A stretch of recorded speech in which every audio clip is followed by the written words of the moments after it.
It's a slight amendment to Professor Weston. You said that I can speak authoritatively on just about anything about China. I would say I sound authoritative. That's really my life.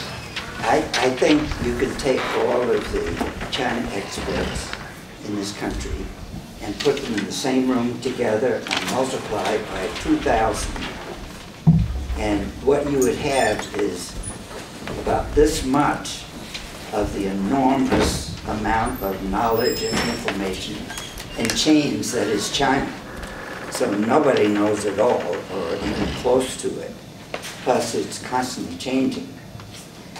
So unfortunately I can't talk to you today about the recent major changes in China because my wife and I haven't been there for almost a month now. We were there this summer, so I can only talk, as you could, on the basis of what we've been reading since I've been there.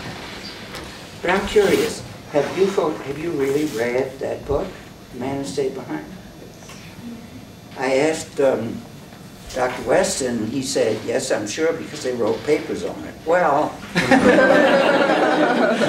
Well, I understand students... Has anybody read a novel by the old English writer Thomas Hardy called Return of the Native? No. Neither have I, but I wrote a very presentable book report on it. I looked it up in the Encyclopedia Britannica, which is quite authoritative, and I got a good mark on it. So, anyway.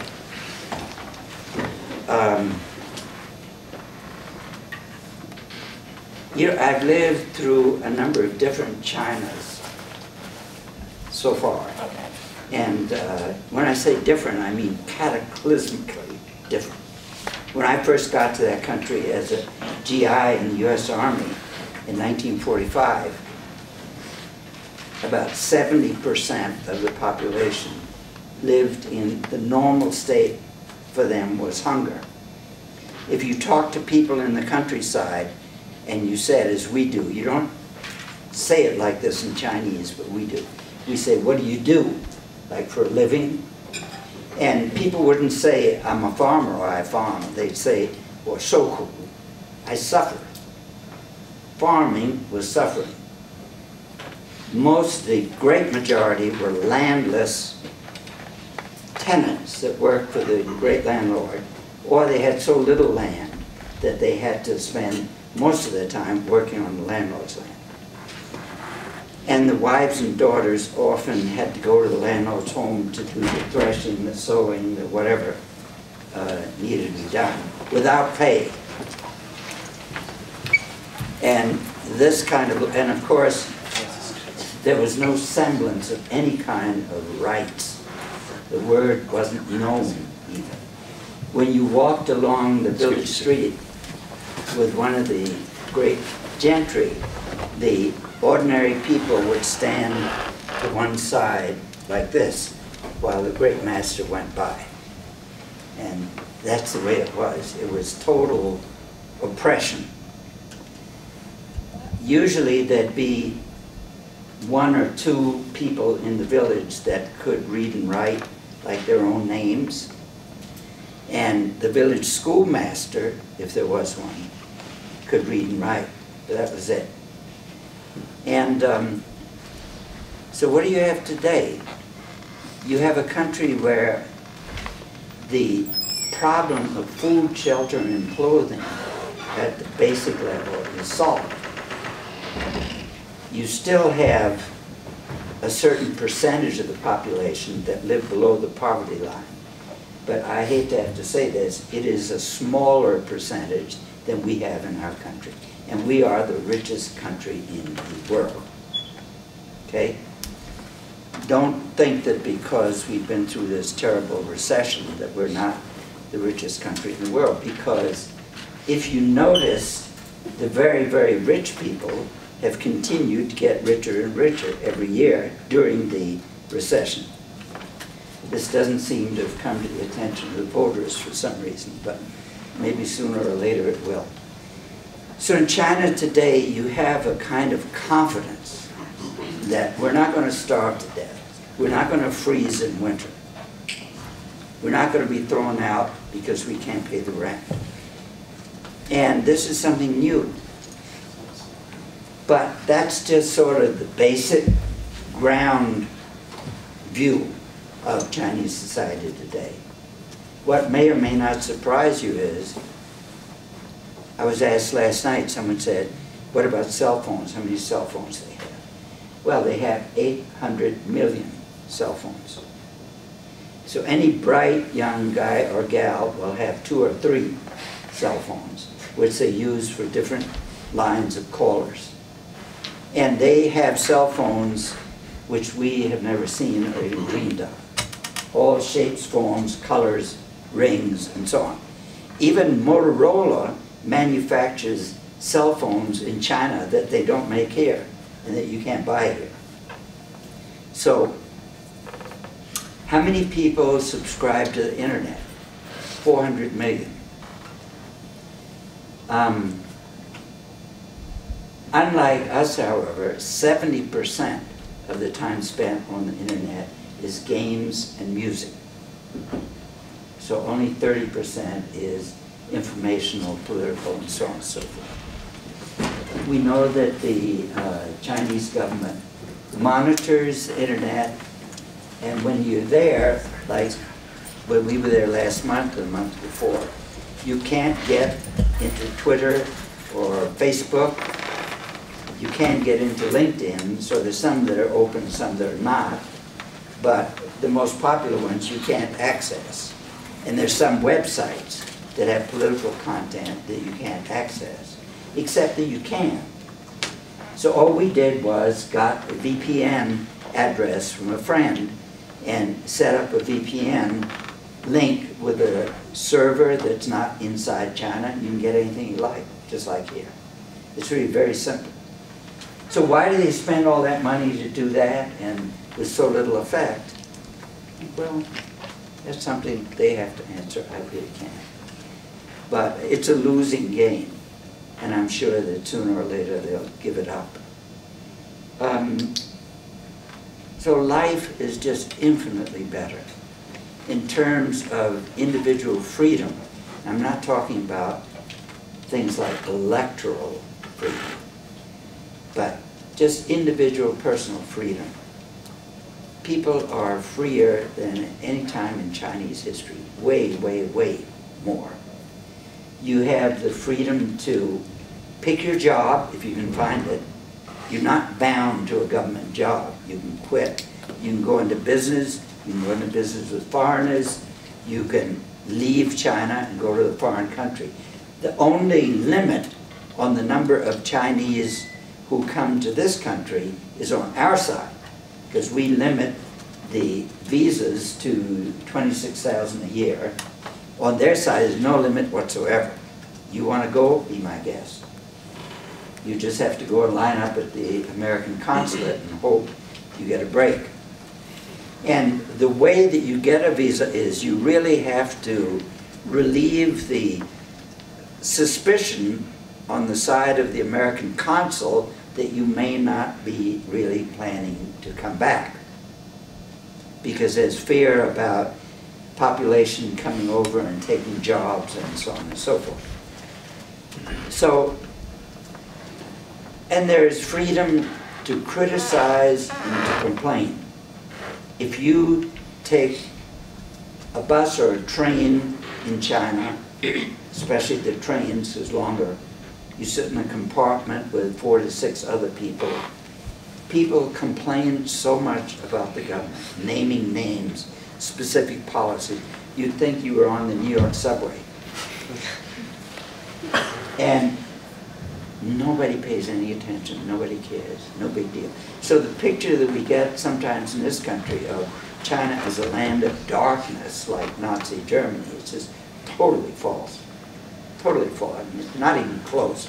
All you have to do is walk down the street and see the expressions on people's faces and hear them humming or singing as they walk along, see them smile at you, and you know whatever this is, it is not a land of darkness. Okay. There are two things that you can't do. It's interesting. I just read a biography of Spinoza, the Dutch philosopher. And in Spinoza's day, 400 years ago, give or take, in Holland, there were the same two things that you couldn't do, and two things alone. If you have a position which challenges the right of the Communist Party to rule, doesn't matter if it's about the economy. If you want to write an article saying the government stimulus program is all wrong, it's piling up trouble for the future, you can do it and it will be published. Or if you want to complain about the health delivery system or whatever, as long as you don't challenge the right of the Communist Party to rule, you can say or write what you please. But if you do challenge and you write it down and publish it, or if you have a meeting to organize for what you advocate against fundamental government structure, then you're in trouble. If you persist in doing that, then you're going to go through to forced education program, or if it's serious, maybe even to prison. There is an electoral system. Everybody is elected, but who is going to be elected doesn't really keep you guessing. Usually the number one person, so the mayor, the governor, the central leader, you're going to have only one candidate running. So that makes it rather easy and inexpensive. In the case of the vice mayor in a place like Shanghai, there'll be more than one candidate. And you won't really know which one, but you will know that he's going to represent the Communist Party. There's no question about that. And if he doesn't, he will be removed from whatever office he was elected to. So, in that sense, there is not political freedom. So you can talk, but you can't write or organize. But compared to the old days, when you couldn't talk, it's a huge advance. And in the Cultural Revolution, which we all know was a terrible Holocaust, okay, got me reinstalled in solitary confinement for another 10 years.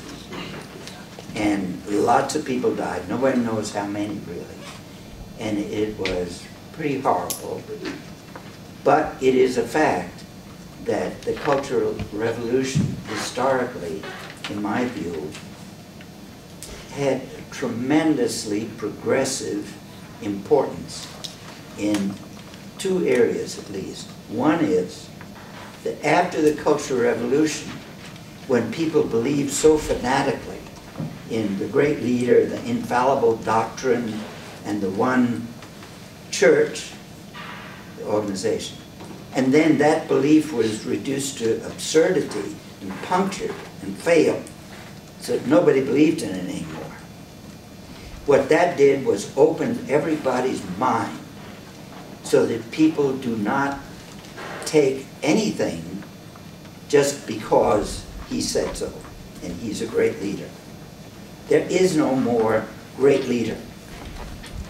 China today is a country that's ruled at the top. There's a 9-man standing committee of the Political Bureau of the Central Committee of the Communist Party of China, and I could even add a few more lines if you want. But there's 9 men who really are in charge at the strategic level of everything that happens. But there is no predominant leader who calls the shots. No more, not since Deng Xiaoping.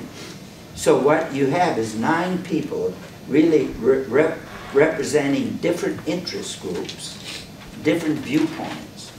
And the job of the party leader, in this case Hu Jintao, the president, his job is to work towards a consensus, a least common denominator that all 9 can sign off on, and then go with that, whatever it is.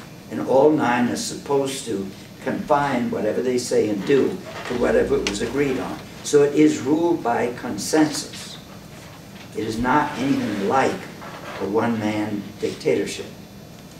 And that's also very different from the old days. And one reason for that is that the Cultural Revolution blew away the very concept of having an infallible leader and an infallible doctrine. It opened people's minds so that they think critically. So when they read an article in the Central Party newspaper, the People's Daily, which incidentally very, very few people read, except for government workers who have to read it to know what the policy is, and people like me who read it online every day faithfully, also just to figure out what's going on. And you have to learn over time how to read it so you can see what it's really saying, because at first reading it looks like it's not saying anything. So anyway,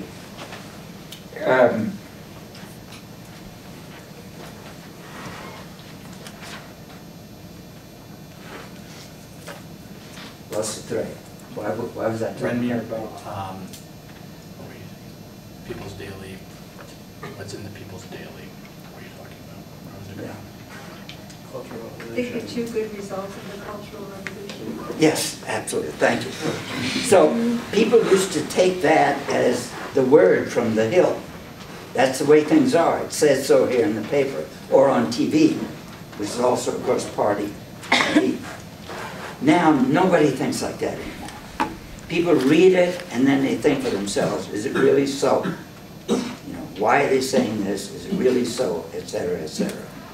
And this is a very, very important change historically that augurs very well to the future. Sooner or later, they certainly would have come to critical thinking, but it might have taken much longer. I'm not saying that it was great, fortunate to have the Cultural Revolution. It was not fortunate, but we're talking about analyzing it after it happened. We're not saying that's a choice that we would have made. That's a fact. So anyway, that's just sort of a starter, and the main thing is to invite you to ask questions, and please, no holds barred, because I'm really interested in seeing what you're interested in, because that's the way whoever stands up here learns, and it's really the best way to learn. And you have lots of questions in you. I know from experience from my students that nobody else has even thought of or enunciated. So